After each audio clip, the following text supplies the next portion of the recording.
नमस्कार, welcome to stock infuse. अगर आप चैनल पर पहली बार विजिट करें तो चैनल को सब्सक्राइब कर दीजिएगा। वीडियो पसंद आता है तो वीडियो को लाइक कर दीजिएगा। सबसे पहले मार्केट को देखें तो मार्केट की ओपनिंग गैप अप में होती है, वहां से थोड़ी बहुत और तेजी होती है। एंड में जाकर मार्केट 0.75% तेजी के साथ बंद होता है। दोस्तों, मार्केट ने अपने रेजिस्टेंस को ब्रेक कर दिया है और अपने रेजिस्टेंस के ऊपर क्लोजिंग दिया है, तो आने वाले समय में आपको और भी तेजी देखने को मिल सकती है मार्केट में। दोस्तों, अगर क्रूड ऑयल के प्राइस की बात करें तो क्रूड ऑयल के प्राइस में आपको तेजी देखने को मिल रही है, लेकिन जब तक ये $100 पर बैरल के नीचे ट्रेड कर रहा है तब तक किसी भी तरीका का घबराने वाली बात नहीं है। अगर एफआईआई की बात करें तो एफआईआई मार्केट में कंटिन्यू बाइंग कर रही है।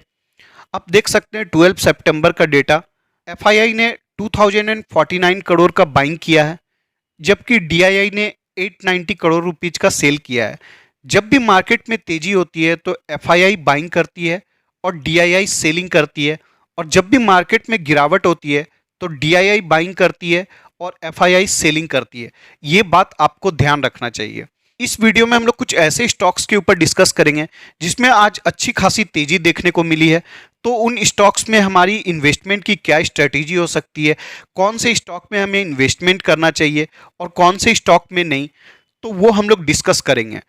सबसे पहला स्टॉक है एमी ऑर्गेनिक। अगर तेजी के प्रतिशत की बात करें तो लगभग 8% की तेजी देखने को मिल रही है। दोस्तों, आपको स्टॉक में ट्रेंड रिवर्सल देखने को मिलेगा।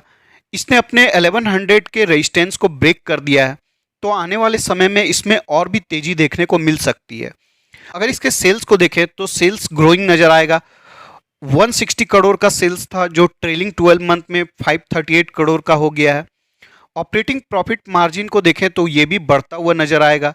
14% का ऑपरेटिंग प्रॉफिट मार्जिन था जो करेंटली 20% पर है। अगर इसके नेट प्रॉफिट को देखें तो नेट प्रॉफिट भी आपको ग्रोइंग नजर आएगा। 12 करोड़ का प्रॉफिट था जो ट्रेलिंग 12 मंथ में 73 करोड़ रुपीज का हो गया है। हर साल आपको प्रॉफिट में ग्रोथ नजर आएगा, जो कि एक पॉजिटिव पॉइंट हो जाता है। अगर इन्वेस्टमेंट की स्ट्रेटेजी की बात करें तो आप इस स्टॉक में करेंट लेवल से भी बाइंग कर सकते हैं, क्योंकि ऊपर से आपको अच्छा खासा डिस्काउंट अवेलेबल है। कंपनी का फंडामेंटल्स स्ट्रांग है, सेल्स ग्रोइंग है, नेट प्रॉफिट ग्रोइंग है, तो आप इस कंपनी के बारे में डेफिनेटली विचार कर सकते हैं। दोस्तों, इस कंपनी में ज़्यादा वेटेज मत दीजिएगा। 2 से 3% का वेटेज आप पोर्टफोलियो में देकर चल सकते हैं, क्योंकि कंपनी न्यू लिस्टेड है और स्मॉल कैप भी है, तो इस कंपनी में रिस्क जरूर है। लेकिन अगर आप ऐसे कंपनी को होल्ड करते हैं तो आपको अच्छा खासा रिटर्न मिल सकता है। नेक्स्ट स्टॉक है लक्ष्मी ऑर्गेनिक। अगर इसमें तेजी के प्रतिशत की बात करें तो लगभग 8% की तेजी देखने को मिल रही है। दोस्तों, अगर इसके सेल्स को देखें तो आपको सेल्स में ग्रोथ तो नजर आएगा, लेकिन कंसिस्टेंसी बिल्कुल भी नजर नहीं आएगी। आप देख सकते हैं 3 साल तक कंपनी का सेल्स में किसी भी तरीका का ग्रोथ देखने को नहीं मिला है। फिर 19 और 20 में किसी भी तरीका का ग्रोथ देखने को नहीं मिला है। तो कंपनी का सेल्स ग्रोइंग है, बट इसमें कंसिस्टेंसी देखने को नहीं मिलती है। अगर ऑपरेटिंग प्रॉफिट मार्जिन को देखें तो ये 8% था, जो कि अभी 10% पर है। अगर नेट प्रॉफिट को देखें तो नेट प्रॉफिट भी ग्रोइंग नजर आएगा आपको, लेकिन इसमें भी कंसिस्टेंसी देखने को नहीं मिलेगी। आप देख सकते हैं 4 साल तक नेट प्रॉफिट में किसी भी तरीका का ग्रोथ देखने को नहीं मिलता है।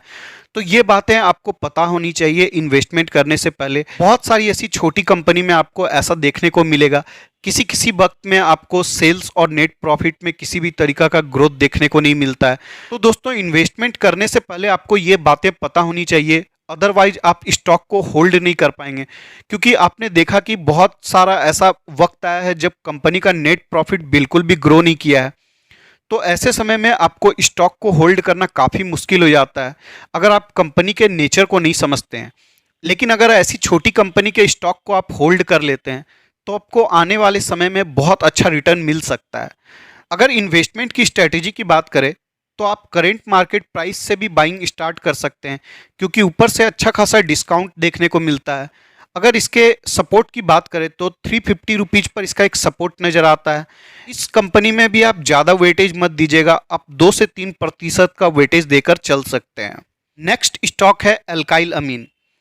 अगर तेजी के प्रतिशत की बात करें तो इसमें आपको लगभग 3% की तेजी देखने को मिल रही है। कंपनी के फंडामेंटल्स की बात करें तो कंपनी का फंडामेंटल्स बहुत स्ट्रांग नजर आता है।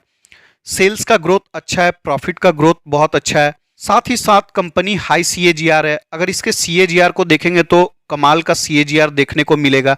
पिछले 10 साल में 59% का है, पिछले 5 साल में 77% का है, पिछले 3 साल में 115% का है, पिछले 1 ईयर में कंपनी ने कुछ भी रिटर्न प्रोवाइड नहीं किया है, -24% का रिटर्न है। दोस्तों, अमाइंस के सेक्टर में दो ही बड़ी प्लेयर है, एक है बालाजी अमाइंस और दूसरा है अल्काइल अमाइंस। तो दोस्तों, इसमें आपको डुओपोली देखने को मिलती है। इन्हीं दोनों कंपनी के पास ज़्यादातर मार्केट शेयर है।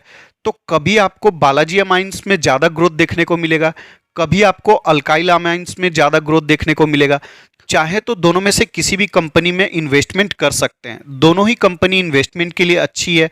प्रॉफिट का ग्रोथ अच्छा है, सेल्स का ग्रोथ अच्छा है, कंपनी का फंडामेंटल्स स्ट्रांग है।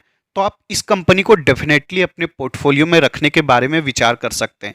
इस कंपनी में भी आप अपने पोर्टफोलियो का ज़्यादा से ज़्यादा 5% तक का वेटेज दे सकते हैं। नेक्स्ट स्टॉक है सोनाकॉम। अगर तेजी के प्रतिशत की बात करें तो लगभग 3.5% की तेजी देखने को मिल रही है। दोस्तों, इस कंपनी को हमने तब डिस्कस किया था जब ये 520 के लेवल के आसपास था। कंपनी में अभी भी बहुत ज़्यादा तेजी नहीं हुई है, तो करेंट मार्केट प्राइस से भी बाइंग किया जा सकता है। ऊपर से आपको अच्छा खासा डिस्काउंट देखने को मिल रहा है। अगर इसके 52 वीक हाई को देखें तो 800 से भी ज़्यादा देखने को मिलेगा और करेंट मार्केट प्राइस 544 रुपीज़ है। दोस्तों, कंपनी फंडामेंटली बहुत स्ट्रांग है, प्रॉफिट का ग्रोथ अच्छा है, सेल्स का ग्रोथ अच्छा है। अगर आपको ईवी के ट्रेंड में इन्वेस्टमेंट करना है तो आप सोनाकॉम्स के बारे में डेफिनेटली विचार कर सकते हैं। कंपनी इन्वेस्टमेंट के लिए काफ़ी अच्छी है। आप इस कंपनी में भी 5% तक का वेटेज देकर चल सकते हैं, क्योंकि कंपनी अभी न्यू लिस्टेड है। साथ ही साथ कंपनी ऑटो सेक्टर से बिलोंग करती है, जिसमें आपको फ्लक्चुएशंस काफ़ी देखने को मिलता है। इसलिए बहुत ज़्यादा वेटेज मत दीजिएगा, आप 5 से 6% तक का वेटेज इस कंपनी में दे सकते हैं। तो इस वीडियो के डिस्कशन के लिए इतना ही रखते हैं। मिलते हैं किसी और वीडियो में।